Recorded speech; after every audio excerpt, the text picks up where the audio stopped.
Hello, glorious souls. Welcome to your Celestial Energies update for the week beginning the 1st of May, 2023. Hi, I'm Kel. On this glorious here channel, you will find predominantly 13 sign sidereal astrology. However, you will always notice that I talk in an ecological context, and today I will be doing that with this week's celestial energies, and I'll explain to that you that as I go. There's a reason for that. We live within repeating patterns and cycles within our environment. We are those repeating patterns and cycles within us. And the maxim of as above, so below, as within, so without, is reflective of that journey for us. And so 13 sign sidereal astrology correlates with what you can see in the sky, as our ancient ancestors did for thousands, if not millions of years. Look to the sky to understand their place within Earth as they traverse the journey that they were in. And we get to do the same. We get to do the same to lean more into our regenerative ability, our cyclic nature, and then within the age that we live in, step into this concept and idea that we start to attune back into our soul. We're going back to privileging our subtle intelligences in the age of Pisces, which is going to be for pretty much all our lives, the people I'm talking to now. All right, so let's dive into the 1st of May this week. Now, there's some backdrops happening here. So let's zoom out and look at the backdrops that are happening here. First of all, we are still in eclipse season. Working experientially with the eclipse season, as I have over the last, I don't know how long, I have come to realize that eclipses are really important for us. They're really key cross points, nexus points, bottlenecks, crossroads, kicks up the ass, things completely falling apart. So we are in a period of change. Also, Mercury is retrograde. Now, when Mercury is retrograde, regardless of the sign that it's in, it's an opportunity for you to pause, to reflect, to check in with your mind, not let the mind rule everything that you're doing. Look at your list of things to do and go, there are things that I can just take off there and it's not really going to matter. What is going to be the biggest impact of me taking things off that list? So with the equinox and the Mercury retrograde, you can hear that general flavor, energetic flavor of change, rework, recalibration. Now, I like the word recalibration because I'm a scientist. And of course, whenever you use equipment out in the field, because I'm an environmental scientist, you always have to recalibrate it because otherwise it goes out of calibration. And so why wouldn't humans be the same? Now, the other backdrop that I want to put on there and I want you to connect with, because I know I'm going to be talking to some people in the Northern Hemisphere, but I'm going to speak from a Southern Hemisphere perspective. And there's a reason for that. There's not many of us living in the Southern Hemisphere compared to the Northern Hemisphere. And oftentimes we don't get the Southern Hemisphere perspective. So at the moment, seasonally, I'm in the season of rot. I'm in the autumn season. And on the 1st of May, here in the Southern Hemisphere, it's actually Samhain. It's Halloween. Now, I get really cranky on the 30th of October here in Australia because that's when everyone's celebrating Samhain or Halloween. And of course, it's Beltane here in Australia. Completely opposite seasonal flavors. So this is the darkest point of our year that we're coming into in the Southern Hemisphere.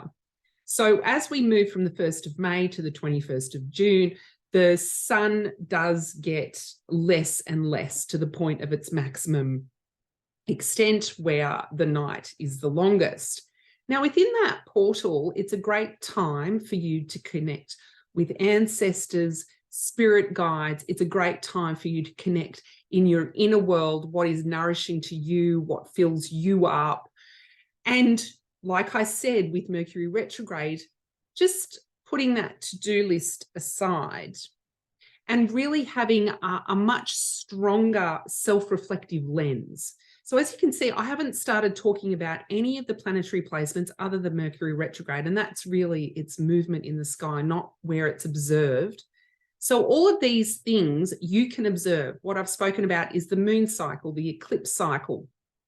And I'm going to go deeper into the moon cycle because we're heading towards a full moon this week, and it's a preumbrial eclipse, which is a lunar eclipse. So I'm going to talk more about that. So you can hear the overall energetic flavor with just the eclipse, the Mercury retrograde, and the season that you're in. That there's quite a reflective space, a recalibrative space, a renewal space, and changes. Now, within all of that, some of it may be really uncomfortable and really challenging. So many of the questions that I've been posing over the last week or so have been this one. What are you running towards when you feel discomfort? What are you running towards when you feel raw and vulnerable? What are you running towards when you're cranky or angry? What are you running towards when you feel like you need support? So all of these questions are kind of things that can come up when we are undergoing change. And the kind of changes I'm referring to may be more inner changes for you, or they may be external changes for you, or they may be both. So that's a great question to reflect on with our seasonal environment at the moment and how that is reflective within you. So now you can understand the as above, so below, moon and Mercury, as within, so without, the seasons around you and the environment that you're in. So as we step into the 1st of May, Pluto also starts to go retrograde. Now, Pluto moves very slowly. Pluto is sitting between Sagittarius and Capricorn at the moment. It's not really sitting in either of those signs. It's pretty much right smack bang in the middle. So we really have this powerful, destructive, liberative energy is sliding into our leadership qualities. It's sliding into our wisdom. Now, this is if you're ready to embrace your power and step up and lead, and maybe there are things that you need to destroy, and I'm talking internally, for you to really step fully into your wisdom. And as Pluto goes retrograde, so it's going to really slide more back into Sagittarius rather than continuing its slow progression into Capricorn, is for you to have that reflective space on what are my beliefs, my deep held beliefs around my faith, my spirituality, what are the potentials that I'm really wanting to lean into where it feels kind of scary because that feels like I haven't been there before. So Pluto is on the edge of our solar system in the Kepler belt. It's leaning into those spaces that are unknown. So you might be leaning into those spaces, and where's your faith at in relation to your self-worth and your self-esteem and your self-acceptance and your self-understanding, to lean into those uncomfortable spaces. So again, that retrograde and that reflection fits in with the seasonal pattern. It fits in with the Mercury pattern. It fits in with the eclipse pattern. These are all just layers, and you get to go deeper and deeper. So then on Thursday, the 4th of May, Neptune in Pisces is square Venus in Taurus. So Neptune in Pisces is really mystical energy. This is where the mystic will privilege their subtle intelligences over their gross intelligences. Now, another way I've heard it just recently is that Indigenous Australians' alpha brainwave state was normal. It's colonialization, it's capitalism that has really made the beta brainwave state our natural state. But in actual fact, alpha brainwave state is meant to be our natural state. That brainwave state is when you're in a really clear meditative place. And I've sat with Indigenous custodians and been amazed that they are just operating on the flow of the environment around them, and they're reading it, and they're reading the people that they're sitting with as to the information that is to come out. So that is privileging your intuition. That is privileging the environment around you. It's privileging the feelings within your body and using that as a form of information as well. So that's Neptune in Pisces.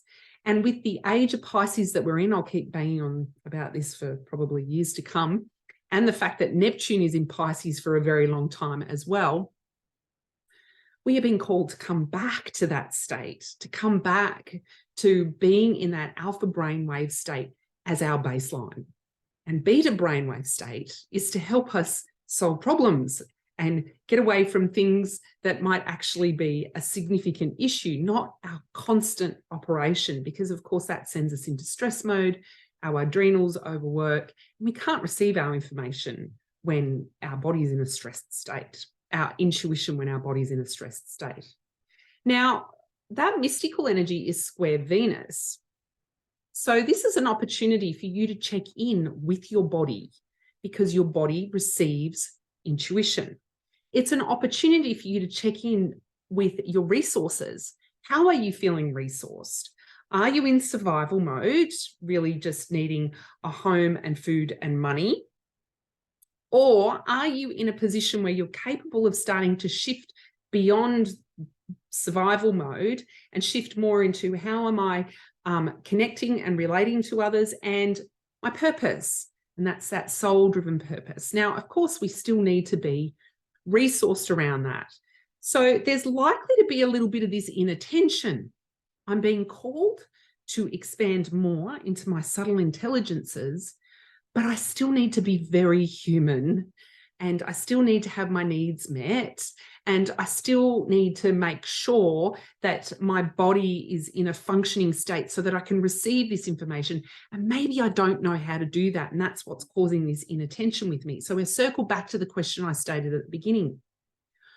When you are feeling stressed, what are you running towards? When you're feeling vulnerable, angry, when you're feeling like you need support, what are you running towards? Is it escapism, which could be the shadow side of Neptune in Pisces, escapism with alcohol, drugs, Netflix, social media scrolling, those sorts of things? Or are you running towards much more highly illuminated practices, which might be grounding yourself in nature, exercising in nature, looking at a horizon, standing in the sunlight on sunrise and or sunset,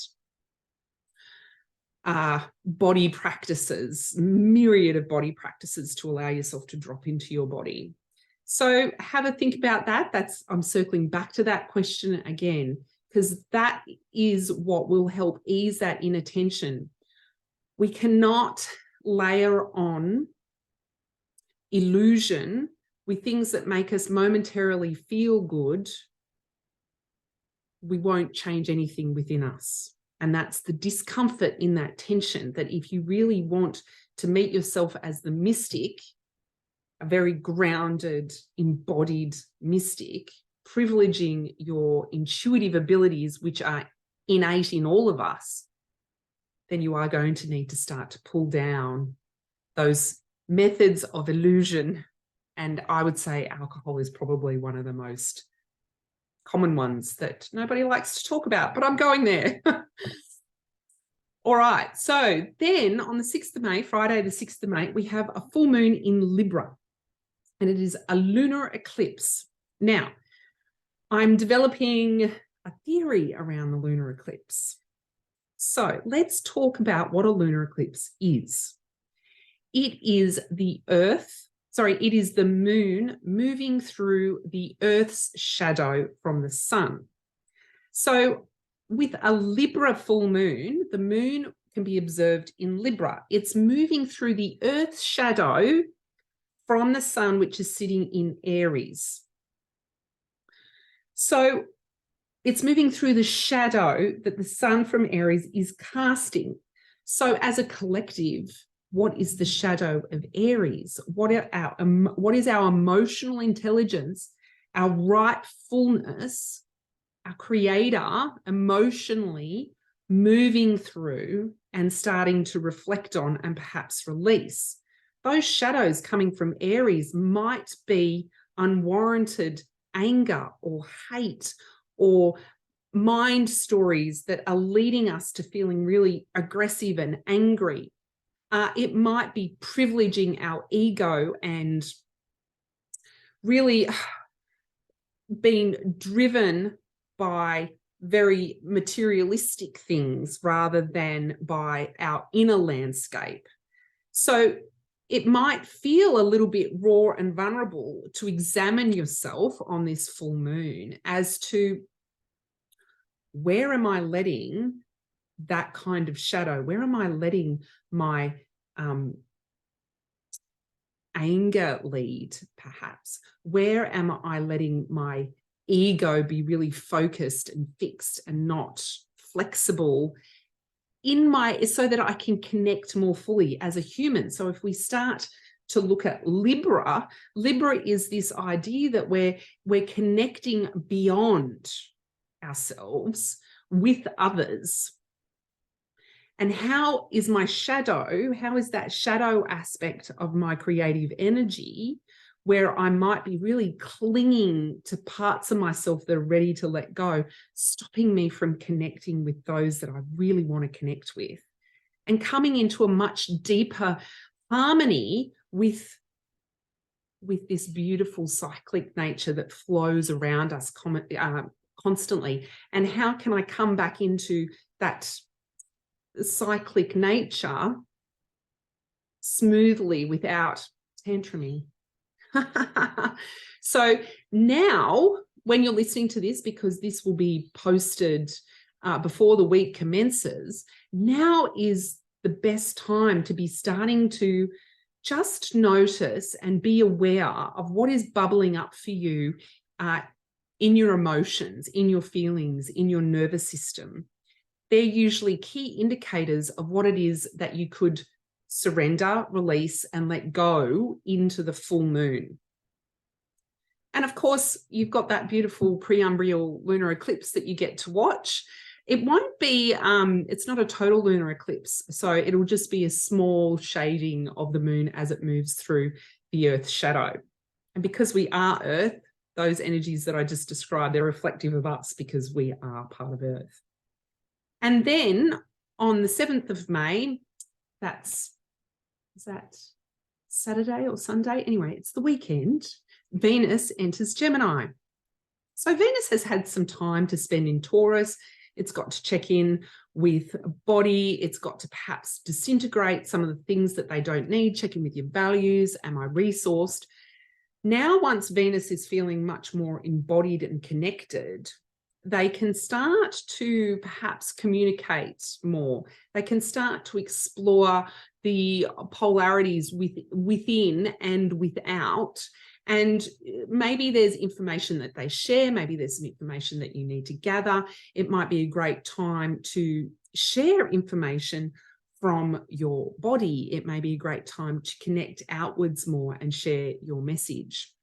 So that's the energy that's coming with Venus moving into Gemini. And that's it for this week. I hope you have a glorious week. And if you are a leader stepping into your wisdom, an expert, a professional, an entrepreneur, and you do want to start to become more regenerative, and by regenerative, I mean using those cycles of nature that are within us and around us so that you can be soul-led, then please reach out and let's have a chat, because that's where I'm going to be moving to with this work, to getting us all connected, plugged back in to the cycles of the planet so that we can lead from our soul place with those energies behind us. So you can go and check out kellygunter.com as well if you're interested in working with me, or just send me a message. Don't forget to subscribe, share with people who you think might like this, ask me a question and I will answer it. And I will see you next week. Have a glorious weekend. Bye.